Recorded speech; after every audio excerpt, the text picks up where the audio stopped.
Um, Hello everyone, welcome to the Irish Society for Behaviour Analysis CPD event, and thanks so much for joining us.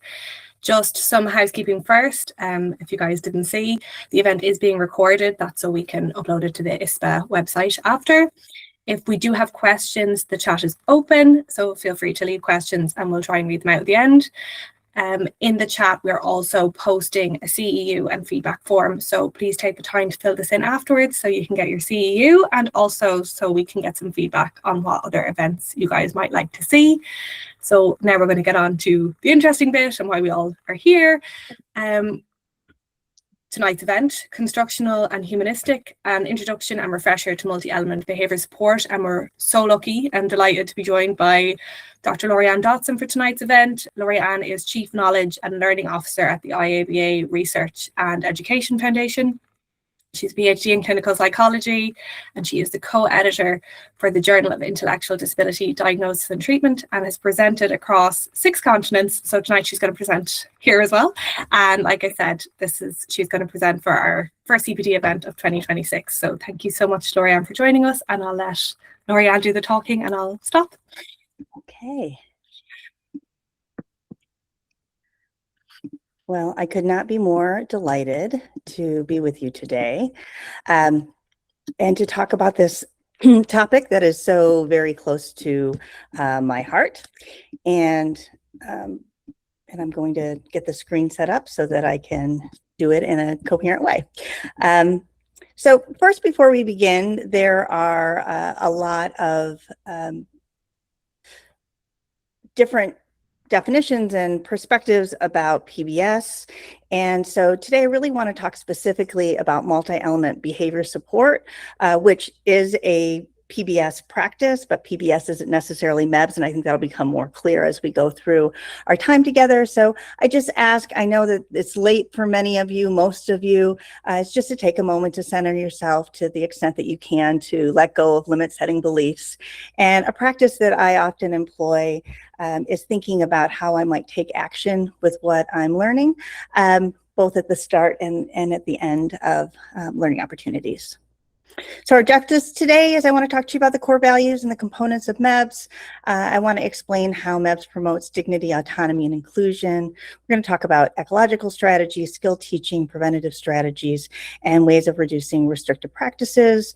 We're going to do this from a neuro-affirming and culturally responsive perspective, and talk about the importance of evaluating outcomes using data-driven, person-centered methods. I'm including my email and my phone number here, which you can catch me on WhatsApp, because we're going to be covering a lot of content, and I don't want there to be any sort of stress in not getting it all. There'll be lots of different opportunities to learn more about this, but as Jillian, who's here, will attest, nothing proves my identity of preferred events more than hearing from folks and getting to have those conversations. So I want to tell you about these two fellas. This is Dr. Gary LaVigna and Dr. Tom Willis, are the founders of the Institute for Applied Behavior Analysis, and I'm very proud to say also my mentors. Gary trained at the University of Chicago under Israel Golddiamond, who the constructional approach is attributed to, and Tom also had a storied pedigree, studied at UCLA under Ivor Loas, and then also became his practice partner. That being said, he was also an early adopter of non-aversive and constructional approaches. These two fellas knew of each other, kind of ships in the night, if you will, in the 1970s, both in the LA area, and then in early 1981, had the opportunity to come together and to talk about the way their partnership could help create opportunities for more non-aversive practices, more of a focus on dignity throughout their practice and the practice of others. So this is the model, the current iteration of the multi-element behavior support model. I just recently asked Tom if he could give me an exact date and when things started, and he said this has been an ongoing process and he anticipates that it still will. So this is a call to action for those of you who might want to contribute further to our understanding. My little addition here is this quality of life sun up at the top. Really the take home with the model is that we start with and we end with quality of life. It's the sun in which we hold all of our approaches and strategies and our thinking to. The model is a soup to nuts approach, so it includes all the things, starting with an assessment and the comprehensive functional assessment, that there's certain processes, expected content, and materials that are used to create that assessment. That assessment leads to a multi-element support plan. This is not an a la carte menu. I was saying before folks came on, it's noon my time, so there's probably gonna be lots of food references. But the idea here is that to be a multi-element support plan, it needs to include all of the elements. All of the elements don't need to be implemented at the same time. They don't all need to be the same. In ecological strategies, you know, and if you're out at a fixed price menu, they offer you the salad or the soup. You don't have to have both, but you have to have one. And if you decline altogether, you have to have a good reason for it. And so that's really the way that we're approaching our development of plans. Ecological strategies has 3 components: physical, interpersonal, and programmatic. Positive programming, this is our skill teaching, and this would include the functionally equivalent skills, functionally related or pivotal skills, general skills teaching, as well as coping and tolerance and fun skill teaching. Focused support is really those preventative strategies: antecedent control, stimulus satiation, instructional control, and also can include, again, but doesn't always have to, just something needs to be in that category, but can also include formal schedules of reinforcement. Big thick line there that separates our proactive from our reactive strategies, and the only responsibility that our reactive strategies have is situational management, to get back to a point of regulation so we can get back to that proactive environment. That diamond in the middle there is our mediation diamond, where we're considering who are the stakeholders, who are the folks that are expected to implement these strategies, what is their capacity, what is their motivation, etc. And although implementation science right now is all the rage, which I'm very happy about, this has really been, implementation science has been baked in our cake since MEBS inception. And then these valued outcomes here at the bottom, we're going to talk a little bit more about those in detail, so I won't talk a ton about them now. But again, really understanding that quality of life is the driver and the ultimate outcome. So just some definitions here. In talking about humanistic, we're really placing central and emphasis on human well-being, freedom, dignity, and flourishing. I'm going to give some examples of dehumanization that is present in our field and why we must explicitly hold this up. By compassionate, I'm talking about having a deep awareness of another person's suffering and struggle. And it's not just the awareness, but really that urgent desire, the motivation to take action. And by constructional, we're talking about building and strengthening positive adaptive behaviors rather than just eliminating things that are creating barriers. So IABA, the mission and the reason why MEBS was created was to improve the lives of folks that we serve, but also the people who care for them. And not just a better life. I've been spending a lot of time talking about the low bar that we set for our support services. Was recently doing a consult on a gal who is spending much of her day in a straitjacket. And of course, having that straitjacket removed would be a great lift, but that should not be the primary quality of life indicator for this person. We want not just a better life, but we want to help people have the best life possible.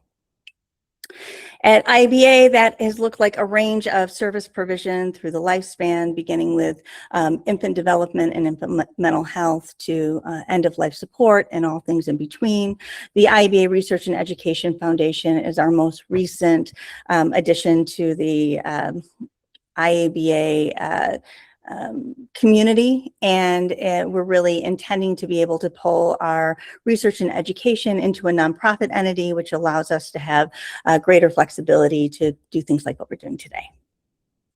IABA has a human rights orientation. Christina Duty very graciously was able to codify that in the literature, where an express link to rights, the importance of identifying barriers that would limit folks' participation in a life well lived, empowerment, non-discrimination, and accountability. A big influencer, in addition to Goldmine, to our work is the work of Wolf Wolfensberger. He is often paired with the term normalization, and not because he coined it, but because he wrote the book of that name. But later developed this notion of social role valorization, which is the enablement, establishment, maintenance, and defense of valued social roles for people by using as much as possible culturally valued means. So what does that mean? It means that it's not just community presence. It's not just folks, showing up at the park. It's about being able to participate as a vendor in the farmers market, to be playing shuffleboard with friends in ways that are age appropriate and valued by society. Autonomy and self-determination, so the exercise of increasingly informed choice. Oftentimes people forget that increasingly informed choice part. We'll see lots of folks that are having lives that are burdened by life wasting, and folks will say, well, that's how they prefer to spend their time, though they've never had the opportunity to learn other skills, to access, to have presence and participation in environments that would allow for that expanding of their world. And that's a continuous involvement in the ongoing process of becoming, that we all have the opportunity to engage in unfolding. Gary, as many of you may be aware, was diagnosed with Parkinson's some time ago, and has always been thoughtful and conscientious about his health, but he at one point was limiting some of the sugar that he was eating. And I live here in San Diego on a half acre of land with 30 fruit-bearing trees. So there's always something that's coming up. And we were having lunch together. This is just relatively recently in the last few years. And so I decided to make him a persimmon bread, and I had to do a lot of kind of practicing around it to figure out the sugar substitutes and et cetera. So I was engaging in my ongoing process of becoming, and then probably, if not 80, close to 80, Gary opens the door while preparing a new minestrone soup recipe. So he also was engaging in the ongoing process of becoming. This is something that enriches all of our lives, and that everyone has should have the right and the support in doing. Increasing independence and productivity, and the opportunity to develop a full range of social relationships and friendships, including the possibility of marriage and parenthood. So when we're talking about humanizing, there's so many things within our systems and our sister systems that can really dehumanize the people we support and the people we love. I'd like to introduce you here to Finn. And this list of diagnoses here were pulled from her chart, but are not, by any means, were not the totality of the labels that were attached to her health limitations. But perhaps the most dehumanizing was not just frequent flyer, but that she was on a terminal flight. So there's very few roles that are more devalued than being life limiting. And as you can see in this hospital setting, she's looking up at the ceiling, doesn't have access to her media. She's undressed, her hair is disheveled. Her one toy is at her feet. So this little Miss Finn happens to have been my daughter. And so that scene that you see there of her laying in the bed without clothing, she had been emergently moved from the ICU, where they knew her quite well, to the CVICU, which was for a cardiac issue. They didn't know her well there. It had been very stressful few days. And so when she was settled, I went to pop out to get a shower, and then I came back to this scene. So when we think about dignity at its origin means worthiness and merit. And this in turn comes from the adjective dingus, meaning deserving. And so thinking about what people deserve. And it just took a couple of minutes to get Finn dressed up and to get her sitting up. Again, same child, just a few minutes later with an approach of dignity. There's lots of language that gets used in our field as well as in the medical field. One of the ones that was most frustrating for me in the hospital was this, that people who are tube fed are, that what they receive is called feeds. And shortly after Finn was born, we got a dog, and we went to the feed store to get the meal for them. And so the ways in which calling them food that humans eat, the same food that animals eat, being able to provide some feedback to the team about how that was dehumanizing, and other terms that we could use. So in this instance, breakfast, lunch, and dinner, when she had what we would call continuous feeds, or a drip that would happen throughout the course of the day, we called that her all-day meal. And although that was the intervention that I was hoping to make, it had a lot of other impacts. So, for example, she was no longer fed laying down when she was receiving breakfast versus her feeds, or being fed while sleeping, with the exception of the all-day meal. So that would be an example of interpersonal ecology. And so trying to understand the function of the behavior of the physicians and nurses, who generally are such kind and thoughtful, caring beings, about why they engaged with my daughter in some of the ways that they did, I started to realize that, at least for the physicians, they were often rounding in the morning while she slept, and they were only coming to her bedside in crisis. And so what they really saw with her was that she was either in crisis or asleep, not much of a quality of life for a child. And so in the hospital setting, where she would often spend months at a time, we started what we called the See My Joy campaign. And this is where we would take photographs and blow them up large and put them around the room. And so it would be impossible not to see her joy. This is a picture also that was taken in the hospital with her big brother in the crib with her.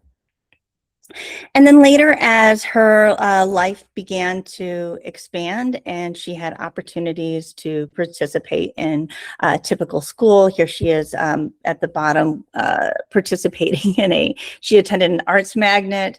She had the perfect Star Wars costume, included the ventilator, that she began to have a lot of other terms that were associated with her. So equestrian fascinetia, etc.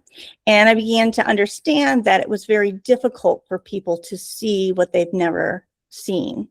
And so even in times that she wasn't in the hospital, we'd be there for an appointment, I drop off a deck of photos that would include these type of images. If you are not familiar with Beth Mount's work, I would encourage you to check out her TED Talk on beautiful justice. I think it really is the penultimate illustration of what can happen when we envision the possibility for people with profound and complex disabilities. And also the International SRV Association has some wonderful free events. They also have a very low cost membership. I think it's like $25. But those are things, if you want to take a screenshot, I'm certainly happy to provide the information out on this as well after the session. So Beth, my daughter Finn, died at home with us a year ago in February, and Beth outreached to me shortly thereafter, and she talked about the ways in which Finn's story could continue on.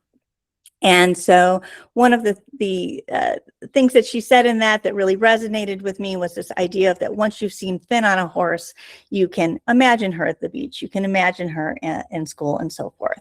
And this little drawing here up at the top is a drawing that her best friend made of her at school. So again, very much being able to see those possibilities. More recently, I had dropped some books off at the elementary school where she attended, and unexpectedly received these wonderful notes from her peers sharing their favorite memories. And so, you know, not only will they not be surprised to see another child with a wheelchair or who's nonverbal or has different types of developmental and neurological challenges in middle school and in high school, but hopefully they will also get to see folks in the workplace and not think twice. So valued people receive valued things. The most valued people in our culture, folks like executives, sports stars, etc., all often receive coaching and support. And so this notion that we are somehow engaging in this process of change with folks that is not welcomed, that the MEBS model really invites and requires co-creation, co-consideration of what are those barriers that are impeding the good life. Valued people have connections to people that they like and want to spend time with. They have access to their own things. They have the ability to choose what they do and when they do it. They have the ability to meet their own sensory needs, and they have the freedom to express themselves. So when we're thinking about compassion, again, we want to be thinking about things in action, and the action that we take is to use a constructional approach. There's lots of evidence-based practices. I think what really, again, separates MEBS is it provides the unifying and comprehensive framework that addresses the various gaps that are created in the physical, interpersonal, programmatic ecology, in skills development, in preventable challenges, as well as in dignified responses to situational concerns. There's also compassion in inaction. So it's only when a behavior jeopardizes the valued outcomes that we just discussed earlier, and we're going to touch on a little bit again here in a moment. But we're really holding up any plan that we are creating to that quality of life lens. If there's not a problem, we don't need to fix it. Just because behavioral technology can do all kinds of things, it doesn't mean that we need to employ it. We really need to be using that litmus test of the quality of life lens. So in brief, the MEBS model of implementation is in that assessment process. We're thinking about the development of a plan, but we're also thinking about those mediators, those folks that are going to be charged with support and implementation, and that the goal of these things in combination are those valued outcomes. So again, here's the model in its complete form, and we're going to talk a little bit about these valued outcomes now. I have the sunset here. One of the things that I like, it's helpful for me in terms of my anxiety reduction to know how the story ends. And so when folks are going to ride off to the sunset, when we're going to blow our wishes for tomorrow.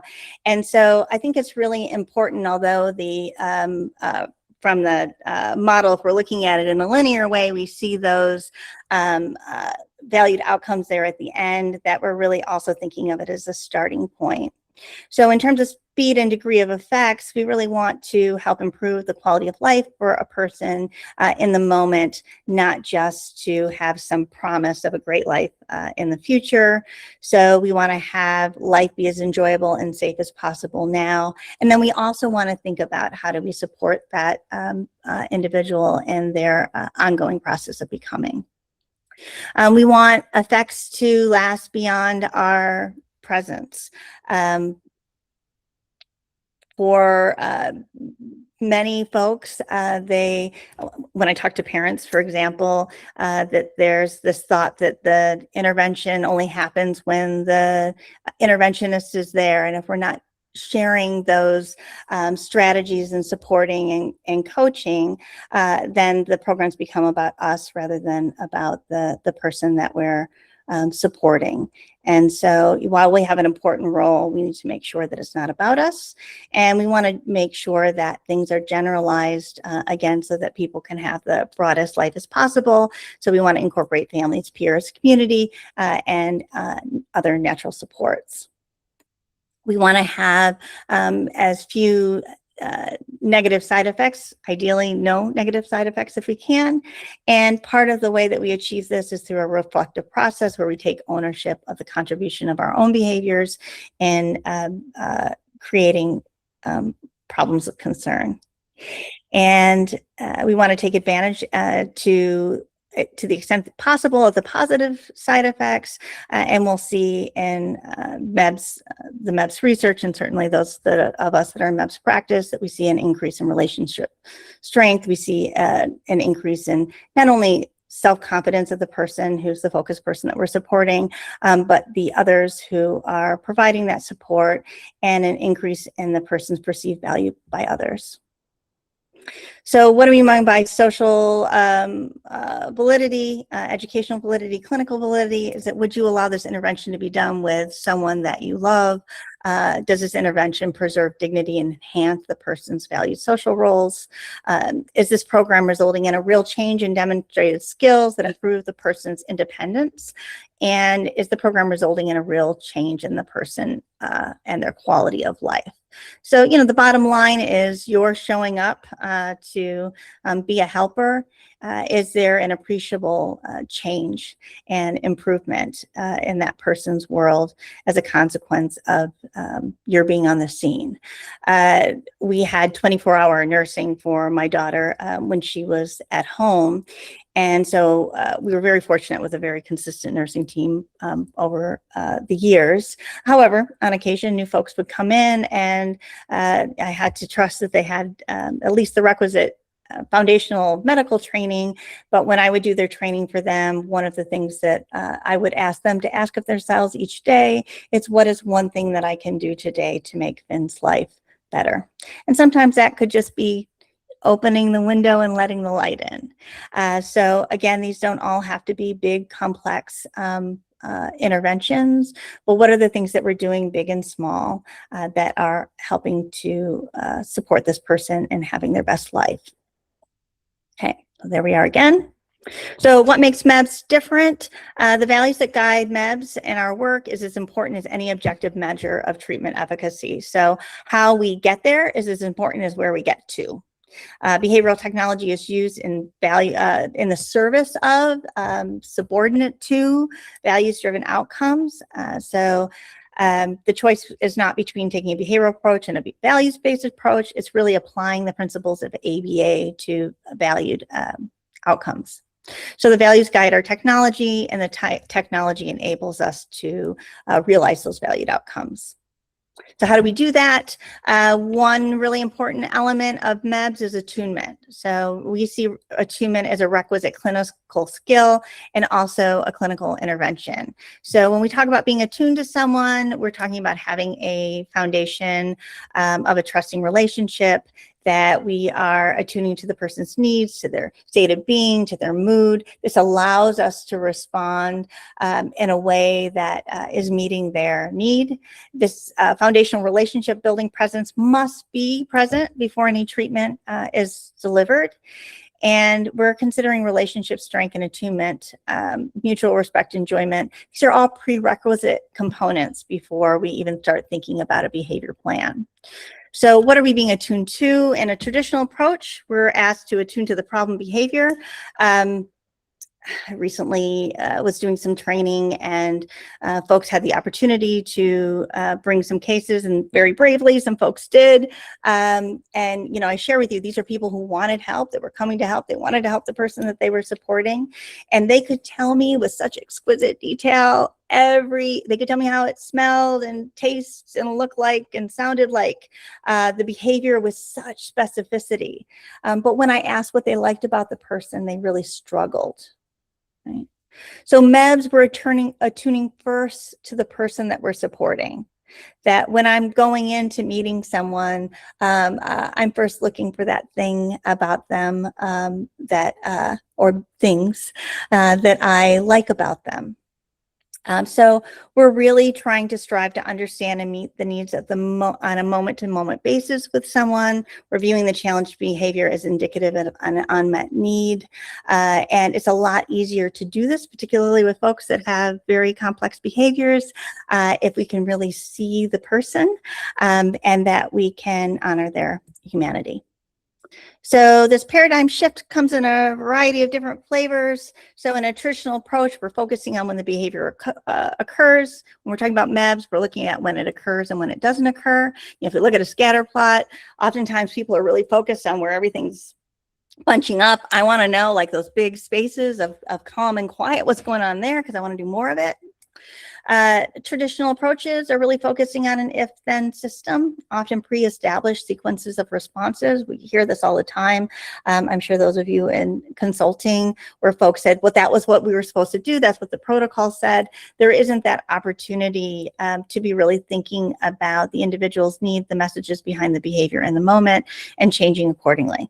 I've been traveling a great deal over the last year, and I can tell you, just because I get on the road someplace, if it's clear that I'm going in the wrong direction, I don't just keep going, right? I take a moment, I reflect, I go a different direction. In a traditional approach, responses are aligned with predetermined severity. Again, MEBS really requires an attunement to the person being supported, and also a contribution of how we might be making the severity worse through our own actions or inactions. As we discussed, a traditional approach does not typically require attunement and in the moment reflection. Reflection is also often post-mortem. And so MEBS really requires us to be aware throughout the process of engagement. And again, we're looking at not just some promise of a great future in the future, but we're really thinking about the here and now as well. Part of the way we also humanize is that we talk about functions of behavior from a person-centered perspective. So although, you know, on occasion I might slip up, generally I'm not talking about attention. I'm talking about the need to interact with others. I'm not talking about escape, but the desire to prevent an upsetting situation, not talking about tangible, but to express a want or need for an item. I would say generally when things elevate to the point that we're coming in and doing an assessment, it is not experienced as a want for the individual, it's often experienced as a need. And then for sensory, to meet my own needs, to meet one's needs independently. And then we have a non-traditional function, which is to express and relieve emotions, which is defined as the same. I'm going to talk a little bit about the ways in which the model applies both to organizational systems as well as individuals in support. And I want to speak specifically to the plight of the direct support professional. When we talk about people with disabilities, often having devalued social roles, there is this impact of proximity, meaning that people who are in direct support capacities often experience similar devaluation. So a low relegation of status, an impoverishment of experience, involuntary material poverty, an awareness that they are devalued, a sense of personal insecurity, and the distanciation, meaning that, you know, folks are relegated to a certain distance from people who are perceived as valued. So now that manifests in many environments as that the settings that people with disabilities are in are away from desired community centers. And when we think about folks in direct support, you know, oftentimes administrative settings will have, you know, very lovely offices, and then there's one room that the direct support professionals sort of cycle through. So that would be some examples there. And even in the quite progressive public magnet school that my daughter went to, the autism program was in a cottage that was so far from the proximity of the main campus that, you know, I used to joke that I would go out there and I would burn my bra and protest, but nobody would see, smell, or hear it. So distanciation is a challenge, and what we're really trying to do with MEBS is to elevate the status, to expand the experience, to compensate people for to compensate people for the work that we're asking them to do, to help people become aware of their own contributions, their gifts, as Beth, if you have an opportunity to listen to her TED Talk, will talk about, that people will feel secure and that they are welcome in all places. So again, when we're thinking about these parallels to clinical settings and organizational settings, you can think about the behavior of concern, of retention that's happening in many organizational settings. So what are our staff avoiding? What uncomfortable situation? Are they getting the support that they need? There's those folks that are blowing up our phone. Are we answering? What is it they need to do their work? And as there are opportunities to express and relieve stress. So we are looking at really two ways to analyze the function of behavior. Linear looks at what happened right before. So those are our ABCs. Nonlinear analysis, which is what MEBS is based on, is really looking at the contextual situation in which that behavior manifests. This is a published case study, which I'm happy to share with folks this in detail, but I'll just touch on a couple of things here. These highlighted areas, although I guess we could highlight most of them, were challenges that resulted in really significant relational disrepair, that this fellow was not a well-liked fellow when we met him. I often use this case, even though he is an adult, when he comes into our service, because he was 7 when he went into the institutional setting. So, if we're not getting it right at 7, then we're helping folks who, win the proverbial service lottery to come into the community, back into the community. I think he was 39.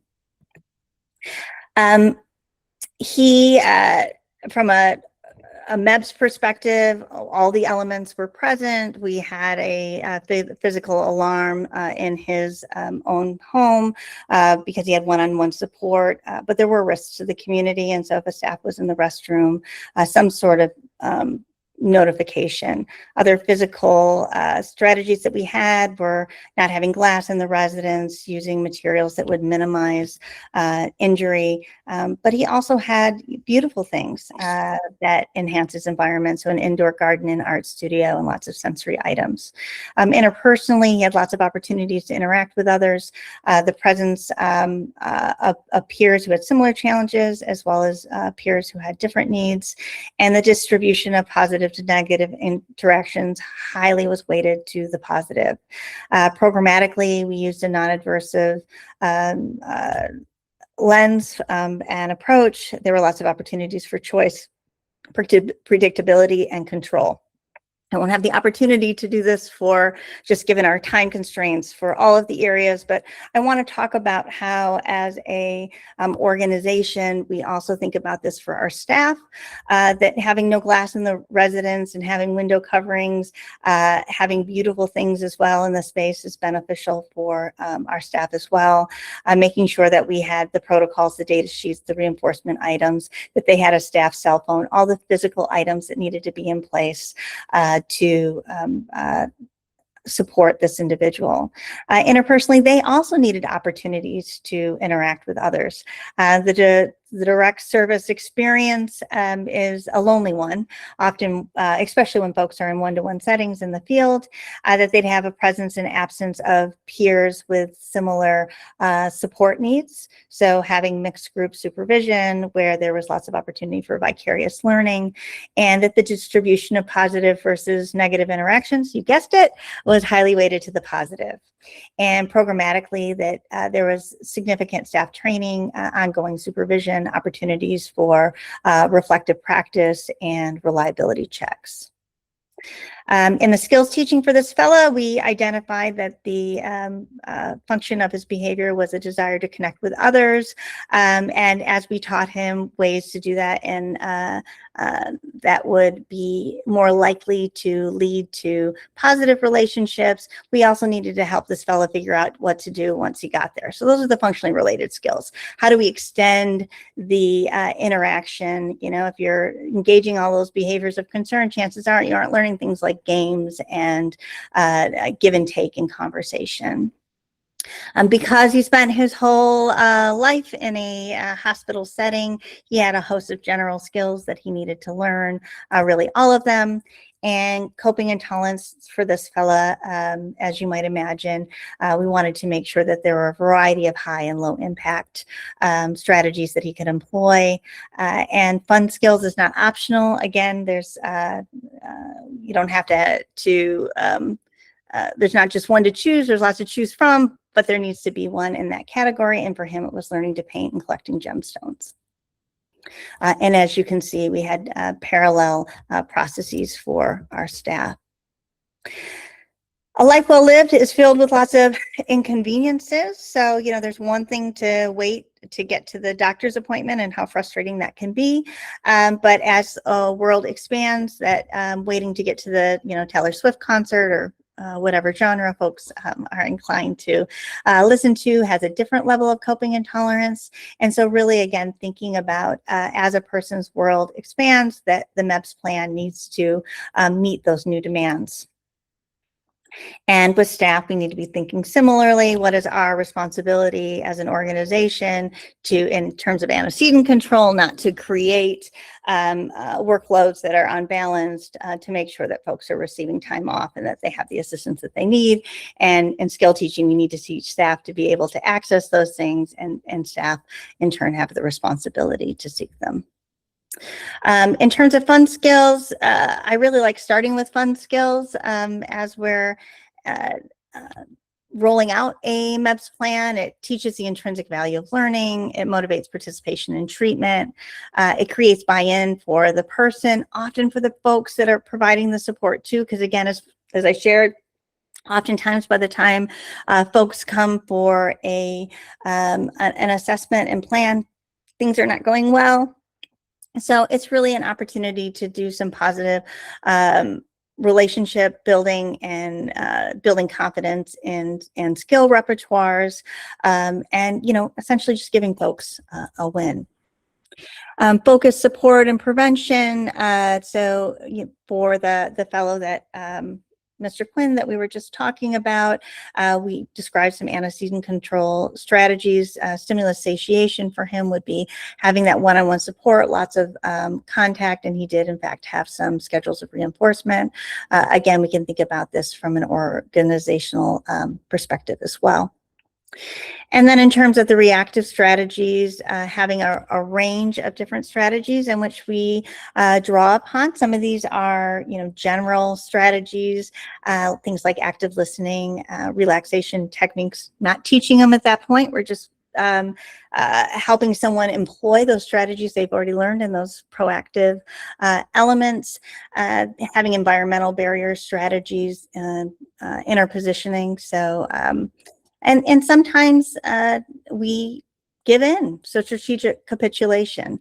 What we have learned, what our research has consistently shown, is that if somebody has all of those elements within their program, if whatever is a challenge at that point, we give the ice cream cone, because you have lots of opportunities for ice cream normally, then we're not going to see that be reinforcing. But in that moment, what we're really trying to do is decrease the episodic severity to get situational management in that moment that is going to preserve the individual's dignity and our dignity.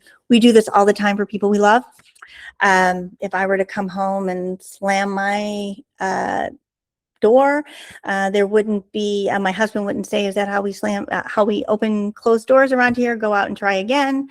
He'd really want to figure out what's going on, because that's pretty out of character for me. So, you know, there might be a glass of wine getting poured, or if I start to escalate, if he asks me if I want a glass of wine, it might be giving me some space. And that doesn't mean that I'm going to start slamming the door to get a glass of wine or to get some attention from my spouse. Okay, so these are things that we do for people that we care about.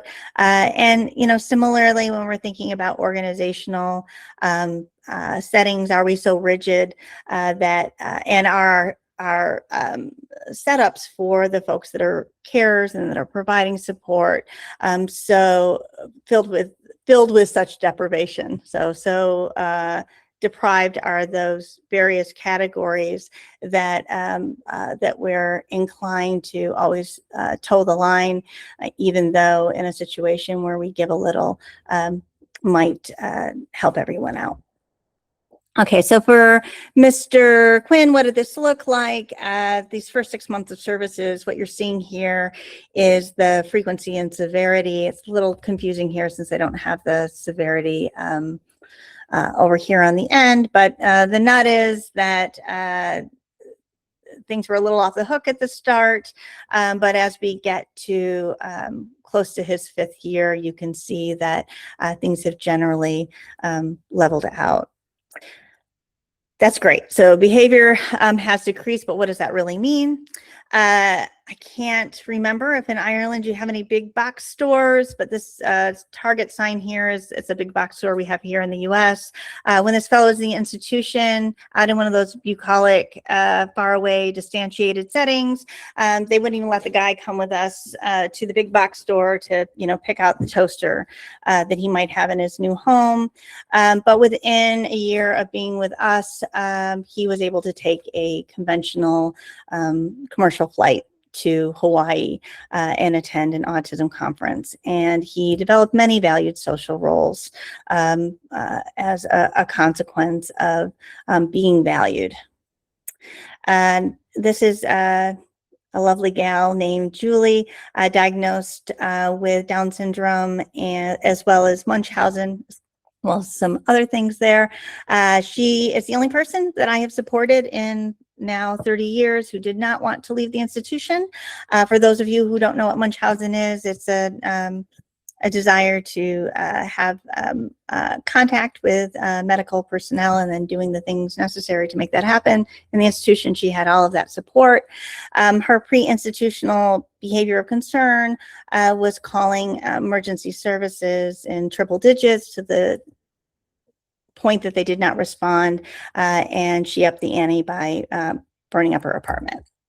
So because the institution was closing, she did make that transition, again, reluctantly, but this is what her plan looked like. So in the physical environment, we did have a gas cutoff valve outside the apartment, but she was still able to cook there with support.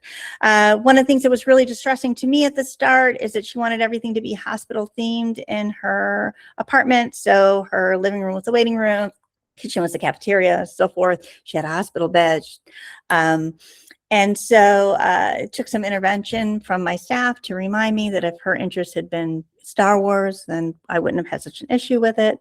And we also had for her, I don't know if this translates over, but essentially a burner phone. She had one-to-one support, but she was able to have a stomach upline, stomach phone line where she could update her stomach status or other ailments, and it wouldn't overly burden the supervisors because it went to a voicemail, and then she had the direct support staff who were there in the event that there was a need for intervention. Her interpersonal environment was filled with really caring, lovely folks who were age matched and fit, because in the event that she did want to go hospital hopping, you needed to be ready to go. They needed to be knowledgeable about medicine and her specific medical needs. I'll talk to you in a moment about how she ensured that that happened. And they also needed to have patience and humor. She trained her staff to 3 tiers of training. So that's verbal, role play, and in vivo competency. That she was very instrumental in, so as a programmatic strategy, that she really co-created and co-facilitated her training. Staff had regular supervision and reflective practice, and that as a group, we really endeavored to be relentlessly positive. So like our friend, Mr. Quinn, she was seeking connection and also needed a host of related skills to maintaining that connection without having to up the ante in some sort of medical emergency, that she had a variety of interesting coping and tolerance strategies. But her fun skill was to participate in the community emergency response team in Northern California, where she was. We have all the natural environment events. And then she also became the co-CPR first aid trainer, also trained all of her staff on her CPAP, etc. And again, the stimulus satiation for her was really just proactively attending to any anticipated or actual ailments, that there were very robust schedules of reinforcement. She maintained all of her data. We had an escalation system in the event that there was some sort of disagreement between the reliability of data. I can tell you that generally it was weighted in her favor. She was very good at data taking. And then in situational management, we often used humor, program reminders, but we also, found ourselves in the emergency room every now and then. So we didn't have any instances of fire starting. That was largely managed through antecedent control. Some instances of emergency calls in her early support, but as we came upon 6 years with her, both of those challenges had abated. Again, most importantly, she had a variety of valued social roles. Our CPR first aid trainer, she also traveled to Hawaii, as well as other vacation destinations. And the key there is she was able to move back close to her family and had Wednesday dinner and Sunday tea with her folks. I won't go into detail here, except to say that when you start to look at things from the MEBS lens, it really, A to Z, you can make those applications. I had the opportunity to present at the Pan-African Congress on Autism last month. And while there was a training day on epilepsy. And so we looked at the way in which med refusal or avoiding an uncomfortable situation could be addressed to the MEBS model. Recent plans that I've worked on have included addiction, bereavement, complex medical conditions, dementia, and then more recently epilepsy. Just wanted to remark on the epilepsy plan there. We did serve one fella who had very complex epilepsy, had, as a consequence, also had a variety of impairments related to his cognitive functioning. But what he wanted to do more in life than anything in life was to drive a car and take his friends and family on a drive. And of course, that was not going to be an option for him. And so one of the fun things he learned to do was to learn how to drive in a stimulated driving environment to approximate that experience and be able to have all the ancillary things that went along with that. So in this paradigm shift, we're really thinking that mindful awareness and attunement are not skills that are generally taught for folks in our field, but it should be.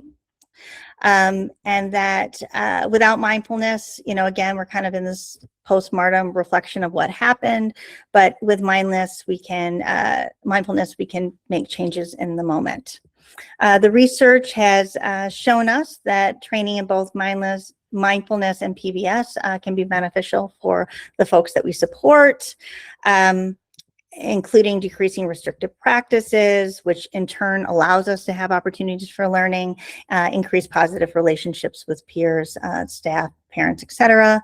And caregivers have increased levels of feelings of compassion towards the person that they're caring for when they can really be mindful and think about what's going on, which in turn leads to enhanced psychological and physiological well-being. And organizationally, this can lead to decreased staff turnover and burnout. So this little guy right here can do a whole lot and a whole lot of different settings. But again, we just really want to make sure that when we're approaching MEBS, we're thinking about it as the full model. What I don't have a lot of opportunity to talk about here as well is that it also includes a quality assurance element called the periodic service review, where we're really holding ourselves accountable to these highest ideals. So nothing works unless you do. Mindfulness, the research shows us 20 minutes a day. You don't have to start with 20 minutes a day now. You can start with a minute, but we want to work ourselves up. We want to make sure that it's not the one guy you sent to the hour training on or the web-based Coursera on mindfulness that is teaching everybody. You want to make sure that there's authentic trainers who are actively practicing the methodologies. Same thing with MEBS, that we have escalating training opportunities to be able to put this into practice. This summer, we're also going to be introducing a 6-hour micro-credential for folks that just want to see if this will be for you. Our sort of flagship training is this positive practices and behavior support, which is 24 hours and goes through the model. And then we also have opportunities for folks to learn about comprehensive functional assessment through our MEBS masterclass. We have lots of free events for our community of practice, fireside chats. We have Dave Williams, who's a learning disability nurse and has had leadership in that field, speaking with me later this month. We have an implementation science session that's free to the community, and we are starting a Gold Diamond Blue Book study group. We have an international conference this year that is bookend by 2 events that are pay what you can. And so a pre-conference event on humanism and a caregivers in conversation event, which will highlight experiences of caregiving around the world. It'll be just like caregiving, it'll be 24 hours in a row. And for those of you who are interested in attending the 24-hour training, which starts on May 19th, you can use that code for a 50% discount, and you can feel free to share that with friends as well. If you have any questions or concerns, you can find me at that email address. You can find me at that phone number. We encourage you to join us on LinkedIn, where I try to do a MEBS in a minute post each week, and on Facebook. And I want to end just by thanking you for all you do and all you are, and that I see you and I recognize the difficult work you're doing, and I also recognize the impact that one person can make on one person. And so I wanted to share with you here on the left, this Christmas was our first Christmas without Finn. And so this is an audiogram. So when her medical team and caregivers and educators received their Christmas card from us this year, it brought them to a link to hear her laugh. And you may not be able to see on her t-shirt there, but it says, "It's a beautiful life." And so to not underestimate what your contributions can bring to the lives of others. So thank you so much. And we're right on the nose. I'm available for questions if folks still have them. Yeah. If people do have questions, we might be able to quickly go through some, if Laurie and Anne's happy to. Happy to.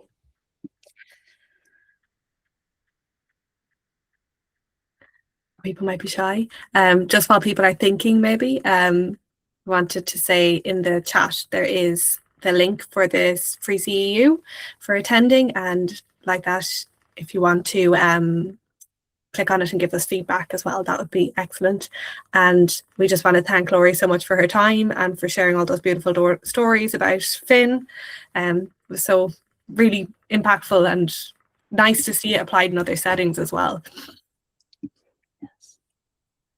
Can we share the slide with the QR code again, Laurie? Yes, thank you. I think it is there. Okay. Yes.